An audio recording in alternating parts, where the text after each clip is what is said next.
Forced to work from home by your employer? Laid off or feeling depressed at home? Do you want to make money working from anywhere? We'll show you how to do it from your couch. It's time for another episode of the Work From Home Show. Coming to you from their homes in Austin, Texas and Tampa, Florida, here are your hosts, Adam and Naresh. Welcome back to another episode of the Work From Home Show. This is your host, Adam Schrader with Naresh Vissa, and we are once again joined by Kathleen Peddicord and Lief Simon. They were with us last time talking about real estate overseas. Today we're going to be talking a little bit more about living overseas and still working doing that. Kathleen and Lief are co-founders and publishers of Live and Invest Overseas. Kathleen wrote the book, How to Retire Overseas, Everything You Need to Know to Live Well for Less Abroad. And she and Lief co-authored the new book, Buying Real Estate Overseas for Cash Flow and a Better Life. Get started with as little as $50,000. Right now, because of the pandemic, the bulk of corporate America has shifted to work from home. And it's looking like that's not going to change anytime soon. I think that opens up a tremendous opportunity for people once countries start opening up their borders again and this virus passes by and that fear goes away. I think it opens up a lot of opportunity to check out new spots overseas. And I know that the countries certainly want the tourism. They want people to come back and visit and stay in the Airbnbs. I know my brother's in the market right now just to kind of find the next cool place that he can live in and work from. So let's talk about that. What are some hot destinations that you would recommend in this post-virus environment? Well, the one thing you have to look at is how long can you stay there without a residency permit. Most countries let you, if you have a U.S. or Canadian passport, stay for 90 days. Some countries it's as little as 30 days, and you can extend while you're in the country. Belize is that way. You can extend every 30 days by going down to immigration. But some countries, in fact, because of the COVID thing, have started offering residency options for people who work remotely specifically. So that could be very interesting to your listeners, I think. One is Bermuda. You can get a 1-year residency visa there if you basically are working from home. You're not taking a job from someone in Bermuda, and you're there spending money. They're happy for you to spend money. I think the other big one that we've heard of is Estonia. It's Estonia. Estonia, yeah, in Eastern Europe. There are several Caribbean islands who are offering these special kind of digital nomad, work from home, away from home programs, because their tourism industries have disappeared overnight. And these little islands, for example, in the Caribbean, they all count on tourism revenue. Their economies are so reliant on that. And that's disappeared completely. So they're being invented in a way that historically, many of these islands offered citizenship through investment programs. So they would kind of create cash injections for their economies by selling passports. That's what a citizenship by investment program amounts to. Well, now they've taken a twist on that. So it's because the citizenship programs come with price tags of $200,000, $300,000, $500,000. Well, that's not realistic for most people who might be interested in, as you say, once borders are open and it's possible to get around the world again. I think, as you're saying, there's going to be such a pent-up demand for travel. I'll say it just for us.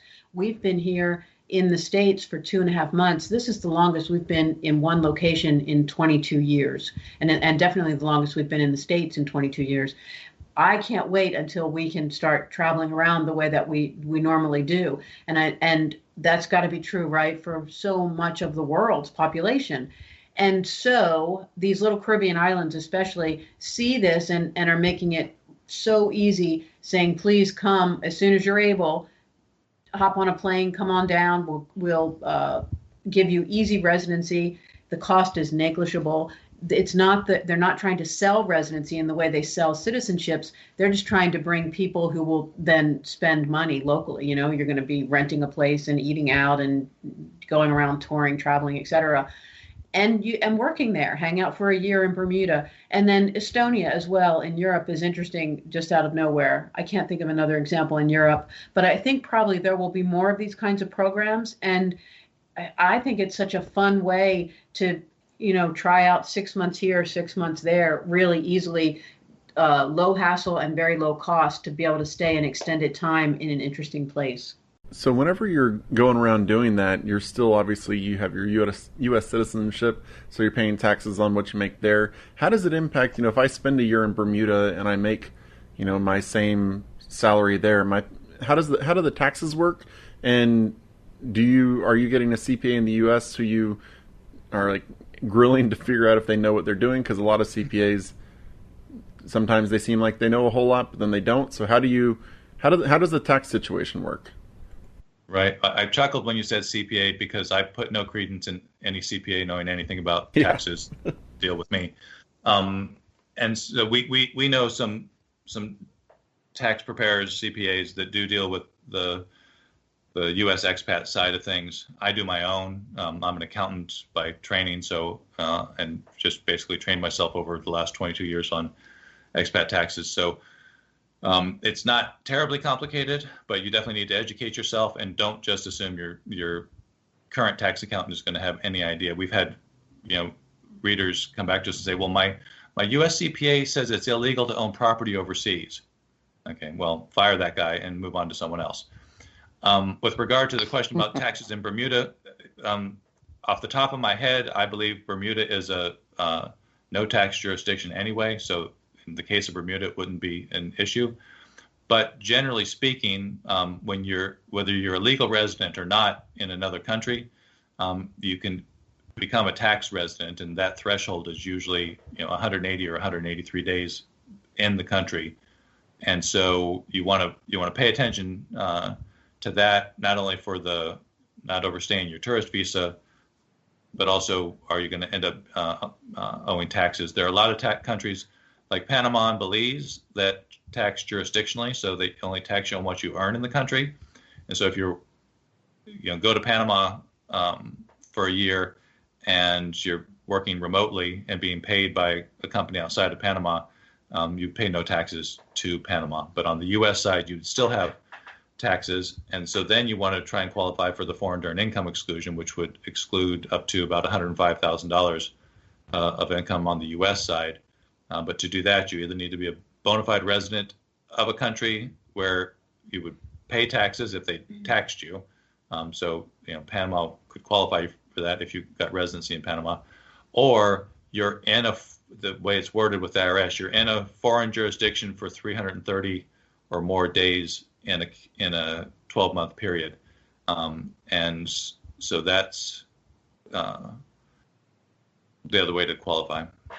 And that's one big benefit. We normally, for Live and Invest Overseas, a lot of our readership is of retirement age. And for a retiree thinking of moving to another country, there's typically no tax benefit. It's a tax neutral event.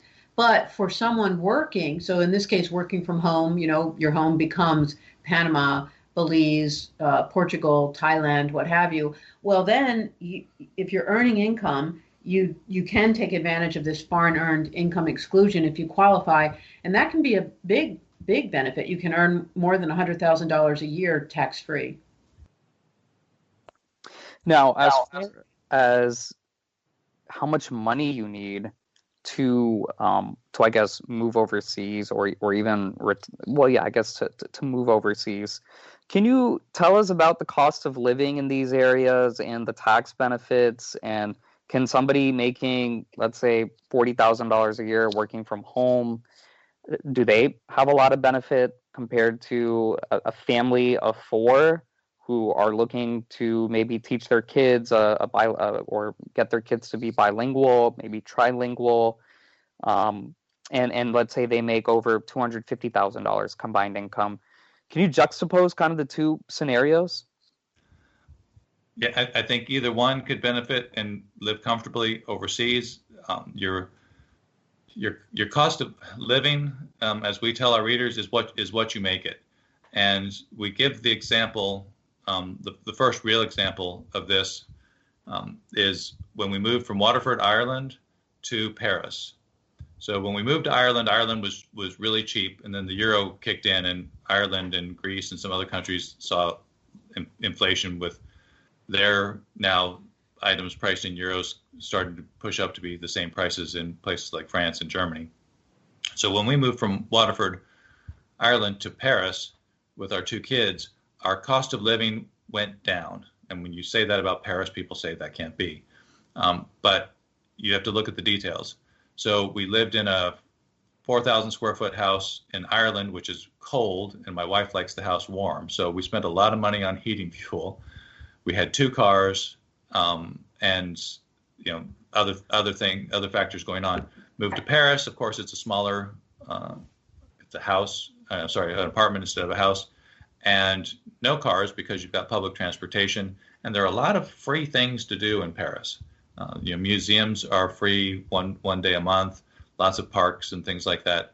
So, and because Paris is a kind of a central hub for agriculture running through France, a lot of things were cheaper in Paris than they were in Waterford. So, what's important to you is what we tell people. So, if you're if you want to live in a big space, you can find that, but you'll be in a more rural area. If you want English speakers, you can find that, but it may cost you a bit more because where expats gather, prices go up because expats have more money and want to spend more money.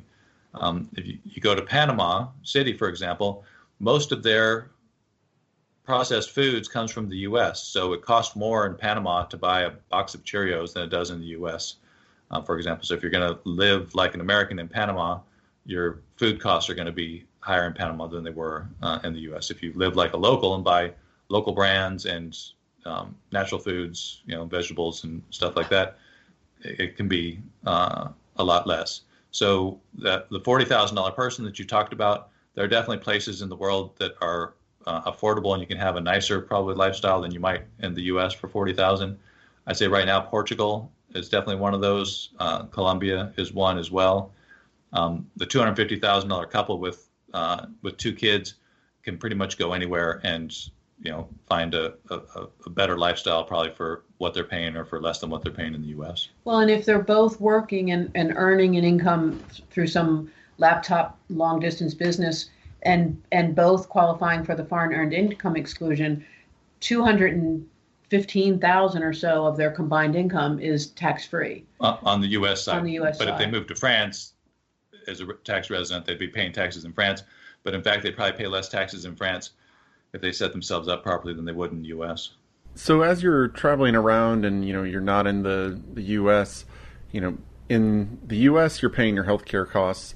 Overseas, I'm assuming they're wanting you to pay into their national health services because, you're not just going to probably be able to go in there and say, hey, I'm a U.S. citizen, treat me for free. How do families go about getting their health insurance, and how tricky can it be, or is it just really simple? And then also in regards to the family, you were talking about the family of four. How does the schooling work? Can you just send your kids to the public schools there, or how does that part work?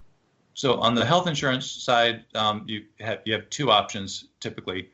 What we would call an international health insurance policy, which is targeted for expats that can include or exclude coverage in the U.S. And of course, if you exclude coverage in the U.S., it's much less from a cost perspective, or a local insurance policy. But the local insurance policies, especially in like Latin America, you can only enter the insurance company's plan up to a certain age, and that's typically 60 or 65. So for our retiree readers, that can be, they could be past that age by the time they make the decision to move. The international policies, they'll let you in up to age 73, and in fact, there's one with Cigna now that'll let you end up to age 80. And it's typically less expensive than you would have for health insurance in the U.S. for sure. The people who go on Medicare, then that becomes a whole another conversation that is probably beyond the scope of what you guys want to talk about. On the schooling side, if you're a resident, your kids can go to the local public schools, or in the case of Ireland, our daughter went to a private school, but it was much cheaper than any school in the U.S. would have been. In Paris, our son went to the public school. In Panama, you don't want to send your kids to the public school, so you send them to one of the bilingual private schools. In many countries, most countries, I guess, there is a public health, to go back to the healthcare and health insurance and health cost question, there's a public system and then a private system. And one thing to keep in mind is that in some countries, in the developing world, for example, Central America, the Caribbean, even if you qualified for the public system, you probably wouldn't want to use it. You would probably want to pay to go to a private hospital or have local or international insurance that would cover you at the private hospital. You would not feel comfortable probably in the local system, public system, for a lot of reasons. One would be the doctors probably wouldn't speak English, and that could be a big challenge depending on the circumstances. In Europe, the public health systems can be great, can be, as good a standard as you would look or expect in the United States. And as a resident, it can be possible just to show up and use them in Portugal, for example. Yeah, Portugal is kind of interesting because you need to have a health insurance policy to be approved for your residency there. But once you have residency, you're allowed to go into the public health system and it doesn't cost you anything. But as Kathy said, you probably still want to have the private insurance and go to the private system. At a minimum, in the public systems, especially in Europe, but even in a place like Panama, you're going to be waiting in lines. And so we had a friend in Ireland years ago who needed to see a specialist about her knee or something. I forget exactly what. And it was going to be 9 months before she could see that specialist in the public system. And in fact, in Ireland, that was really the only option. She couldn't have paid someone else any sooner to see that. So what's y'all's plan? Like, how are y'all staggering it? Like, are y'all in, like, whenever you get to retirement age, or even necessarily for this next year, assuming whenever COVID dies down and you're able to go wherever you want and travel all you want, what's y'all's plan for, like, your next year of traveling? That's the big question. We spend a lot of time every day thinking and talking about that. So, yeah, so right now we're in the U.S., and we're working on some things, helping out my mother. And because we've structured our lives over the last 20 years to internationalize it, if you will, our immediate goal is to get back to Europe when we're done here. So by October, end of October, November-ish, be back in Europe. We can enter Europe because we are Irish citizens. We were in Ireland long enough to qualify for naturalization. And then from Ireland, we can go to France. So that's actually how our son got back to France at the end of the school year, because he was in NYU and then got kicked out of the dorms and spent a few months with his grandmother, and then made his way back to France. The other alternative for us is Panama, which is where our main office is. But Panama had a harsh lockdown until the last few weeks. So, and the international airport, Tocumen in Panama City, is due to open. It's just getting open. Flights are just getting underway. So there's no. But by September 12th officially. So technically we could go back to Panama, but we're going to go back to Europe for the holidays because we've been away from our kids now and our granddaughter for. By the time we get back there, it will have been probably 5 months. So we hope to go back to France for Christmas, and we're debating whether to go to Annecy in France or Bled in Slovenia for Christmas, for a snow Christmas. That'll be our big family reunion holiday. Then looking ahead to the next year, we'll be back. Our plan is probably to be back on our normal schedule, which is sometime in Panama, then sometime in Paris, and then sometime in Ireland. We have our main office in Panama City and most of our staff. We also have a little office in Paris and some staff. And then we have staff in Waterford, Ireland as well. And we hope in 2021 to actually open a formal office there. So those are our three main points where we travel among. And then we take other trips scouting, as right, something presents itself. Looking for real estate. And also we do, when there's no restrictions, we do about 10 live conferences a year as well. So we travel for those and continue to research those markets when we're in them. So how did you mentioned your kid is at NYU now, but obviously if you've been traveling abroad for so long, they were school age as you were also doing it. How have y'all dealt with the schooling as you've moved from country to country during the year? In Ireland? Well, I think to answer the question more directly, we didn't travel. Well, we did travel as much, but the kids stayed put one way or another. I would travel to look for real estate. Kathy would stay home, or she would travel for meetings, and I would stay home. The real answer is that we organized our lives and our travel around their school calendars, because they were in schools in each country, each city where we were. So we weren't ever homeschooling, and they were always, we were always just managing our lives around their school breaks. But that's a shout out to the French system, which they only get 2 months off in the summer, but they get 4 2-week breaks during the school year. So if you can get your kids into that system, you get to have a lot of travel time. We were able to do a lot of traveling and take the kids with us for a lot of trips during those 2-week windows throughout the school year. And then the 2 months of the summer, we were normally traveling the whole time. I've got a very specific question. You may not know the answer to it, but I know you guys cover a lot of different niche topics. When it comes to like medicine, doctors, physicians, surgeons, are there opportunities for them to live this kind of lifestyle while working? Maybe companies that specialize in taking U.S.-based doctors or physicians and putting them overseas on a temp basis, 6 to 9 months, or maybe even like a full-time traveling doctor around the world. And I ask because my wife is a physician. Not that she wants to do this. I don't think she has any interest, but I talk to a lot of doctors. I'm friends with a lot of doctors, and I think there would be people who would be interested in something like this. They just don't know about it. Yeah, that's a tough one, of course, because of the licensing issues. And in some places like Panama, you can't practice unless you're Panamanian. They restrict a lot of professions in Panama. So even moving to Panama and going through the local licensure, unless you're Panamanian, it wouldn't matter. I've not heard of anything like that other than Doctors Without Borders, and then you're going to places like Africa and Southeast Asia, I think. But there's one radiologist that I spoke with a few years ago, and he was splitting his time between New Zealand and the U.S. And when he was in New Zealand, he was able to work at a hospital there, I believe, if I remember correctly. But additionally, what he had found, because he was a radiologist and everything's digital now, he could work from anywhere if he could find the hospital in the U.S. to allow him that. So I think for certain specialties, you might find it easier. It might be possible, but it would definitely depend on the country, on the jurisdiction.